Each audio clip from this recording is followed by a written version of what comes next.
ये power pack है जो हाइड्रोलिक के काम के लिए यूज़ होता है। तो इसमें भी एक मास्टर डायरेक्शन कंट्रोल वाल्व होता है। हर डायरेक्शन को चेंज करने के लिए और ऑपरेट करने के लिए ये मास्टर वाला चलाना ही पड़ता है। अब मैं आगे बताता हूँ। ये दो पाइप यहाँ से वो मास्टर कंट्रोल वाल्व के यहाँ से डायरेक्शन कंट्रोल वाल्व में जाता है। अब यहाँ डायरेक्शन कंट्रोल वाल्व में जहाँ जाता है और इसमें से एक फॉरवर्ड है एक रिवर्स है, मैं वहाँ आपको दिखाता हूँ। चलिए,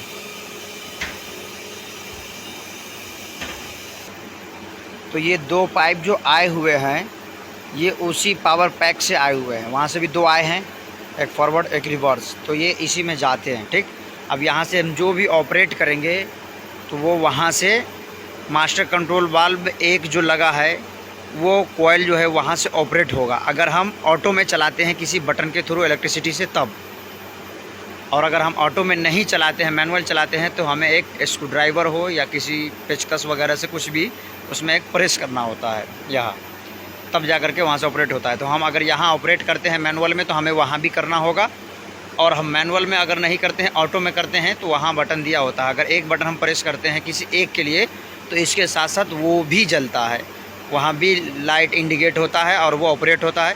तो वहाँ से बाईपास जो टैंक में गिरता रहता है तो वो बाईपास न गिर करके फिर ये पाइपलाइन में आ जाती है, फिर ये पाइपलाइन यहाँ फॉलो करता है, तो फिर ये डायरेक्शन चेंज होकर के जहाँ हमें भेजना होता है वहाँ चला जाता है, और फिर वहाँ से रिटर्न होकर के इसे फिर वापस से टैंक में चला जाता है। तो मास्टर कंट्रोल वाल्व का ये काम है और इसका ये काम है।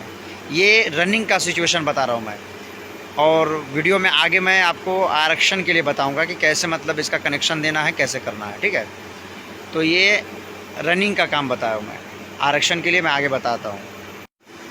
ये दो पाइप लाइन है, एक इंची का है एक 1.5 इंची का है। तो जो 1 इंची का है वो एंट्री है, जो 1.5 इंची का है वो रिटर्न है, मतलब डिलीवरी है वो। ठीक, अब ये दोनों एंट्री और डिलीवरी इधर जा रहा है डायरेक्शन कंट्रोल वाल्व में। तो जिसमें वाल लगा है वो एंट्री है और जिसमें वाल नहीं लगा है वो डिलीवरी है।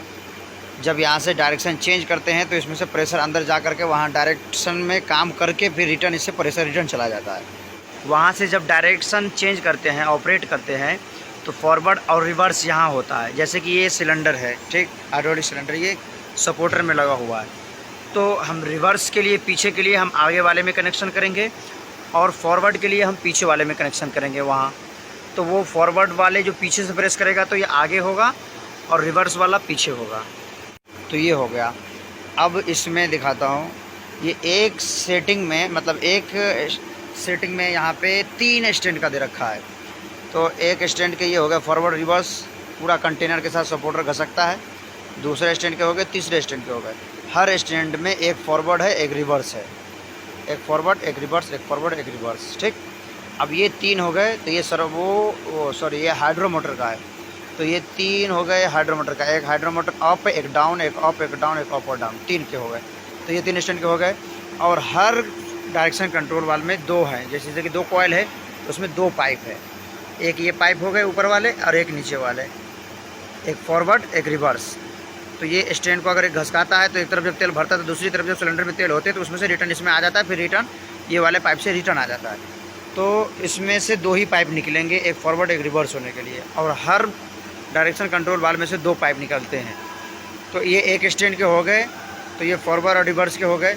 अब इसको हम यहीं छोड़ देते हैं। ठीक, ये दूसरा स्टैंड का भी सेम वही तरीके से, लेकिन मैं एक ही स्टैंड का बताऊँगा जो सब स्टैंड का उसी तरीके से होता है। तो ये एक स्टैंड के 2 पाइप हो गए, एक फॉरवर्ड एक रिवर्स, जो कंटेनर के साथ सपोर्टर आगे जाता है, फॉरवर्ड होता है और रिवर्स होता है। अब मैं दूसरे पे आ जाता हूँ। यहाँ 3 स्टैंड के हैं जो मैं बताया हूँ कि मतलब ये हाइड्रो मोटर का है। तो एक मोटर का मैं बता देता हूँ, जैसे कि एक ही तरह, जैसे एक में गया तो दूसरे से रिटर्न आ गया, फॉरवर्ड हुआ तो रिटर्न आ गया, उतने में मोटर वो घूम जाता है। अप और डाउन हैंडल मतलब कि जो रोल गैप बनाते हैं, तो रोल गैप बनाने के लिए अप और डाउन दोनों होता है। तो अप डाउन जो भी ऊपर प्रेस करेंगे वो अप होगा, डाउन करेंगे तो डाउन होगा। तो उसी तरह से इसमें भी 2 पाइप है, 2 पाइप निकलते हैं। तो इसको भी 2 पाइप को ले जाकर के आप वहाँ कनेक्शन कर दो। आप वहाँ अप डाउन की सेटिंग चेक कर लो और बटन का देख लो कि डाउन में है तो डाउन हो रहा है कि नहीं हो रहा है, नहीं हो रहा है तो पाइप चेंज कर सकते हो, बस इतना ही होता है। यह हाइड्रो मोटर है जो रोल गैप हैंडल को दबाने के लिए और हैंडल को खोलने के लिए, उठाने के लिए होता है। तो ये हाइड्रो मोटर के लिए लगा है। वहाँ जब ऑपरेट करेंगे अप और डाउन, तो यहाँ अप और डाउन होगा। आपको चेक करना है अप वाला कौन सा है, डाउन वाला कौन सा है, उसमें कनेक्शन करना है, ठीक। अब आ जाते हैं इसमें डी क्लैंप और क्लैंपिंग में। तो क्लैंपिंग जो हमेशा ऑटोमेटिक होता है, डी क्लैंपिंग हमें करना पड़ता है। डी क्लैंपिंग करने से जो कंटेनर होता है उसको फ्री कर देता है। डी क्लैंप जो क्लैंपिंग है, सिलेंडर है, क्लैंपिंग सिलेंडर, उसको डी क्लैंप करने से स्टैंड फ्री हो जाता है। तो हम आगे पीछे फॉरवर्ड रिवर्स कर लेते हैं, ठीक। अब फॉरवर्ड रिवर्स करने के लिए, जब फॉरवर्ड और रिवर्स के लिए हम जब प्रेस करेंगे वो वाला, तो उसके साथ में हमें डी क्लैंप भी करना पड़ता है प्रेस। तो डी क्लैंप हमें फ्री करता है स्टैंड को, तब हमें फॉरवर्ड रिवर्स ईजी से आगे पीछे हो जाता है। तो अब एक स्टैंड का मैं बता देता हूँ, किसी भी एक का। तो चलिए एक ये है, तो इस डी क्लैंप में एक ही कॉइल होता है सिर्फ डी क्लैंप करने के लिए। और जब क्लैंपिंग होता है, स्टैंड को पकड़ लेता है वो, तो ऑटोमेटिक पकड़ता है कि उसमें एक ऐसी इस डिश वाशर प्लेट होती है, वो खुद से पकड़ लेता है। तो वो अंदर का फंक्शन हुआ, वो कभी बाद में बता दूँगा। तो ये इसमें भी सिर्फ एक पाइप होगा, मतलब सिर्फ डी क्लैंप करने के लिए, क्योंकि क्लैंपिंग तो ऑटोमेटिकली हो जा रहा है, तो डी क्लैंप भी सिर्फ ये कर रहा है ना, तो प्रेशर जाता है सिर्फ बस, और आने के लिए वो अपने ऑटोमेटिकली वो पीछे कर लेता है। क्लैंपिंग और डी क्लैंपिंग सिलेंडर है, जो क्लैंपिंग खुद से होता है और डी क्लैंप करना पड़ता है। तो यहाँ एक ही पाइप आता है, जो मैं आपको दिखा देता हूँ। यहाँ एक पाइप आया है मेन, और दोनों में डाइवर्ट किया गया है। तो ये क्लैंपिंग और डी क्लैंपिंग के लिए यूज़ होता है, जो वहाँ से एक सिंगल कॉइल ऑपरेट करते हैं तो यहीं आता है। और इसमें से एक जो है डमी किया जाता है, बंद होता है, ठीक है। तो हो गए कितने, 2 पाइप हो गए इधर फॉरवर्ड रिवर्स के, 2 हो गए हाइड्रो मोटर के, और एक पाइप हो गए क्लैंपिंग डी क्लैंपिंग के, तो सिर्फ डी क्लैंपिंग के, तो 5 पाइप हो गए। अब रह गए पिन, जो सपोर्टर को पिन से लॉक करते हैं, एक कंटेनर से दूसरे सपोर्टर के बीच में लॉक करते हैं।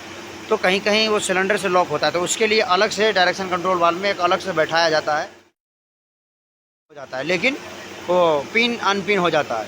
तो यहाँ नहीं है वो चीज़, यहाँ मैनुअली हाथ से पिन लगाना पड़ता है, तो खुद से लगा देते हैं, तो यहाँ वो चीज़ नहीं है।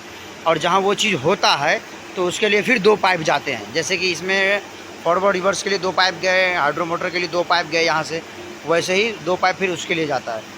तो वहाँ अगर है तो उस हिसाब से करना होगा, और नहीं है तो इस हिसाब से अपने आप यहाँ करना होगा। जैसे मतलब कि देता है, जितना आगे कनेक्शन है उसी कनेक्शन से यहाँ फिर वो डायरेक्शन कंट्रोल वाल्व बिठा के देता है। अगर दिया है वहाँ पिन के हिसाब से बिठा के, तो उसमें कनेक्शन करना होगा, और नहीं दिया है तो फिर जो है वो आगे उसी के हिसाब से यहाँ कनेक्शन हो जाता है। बहुत ईजी है।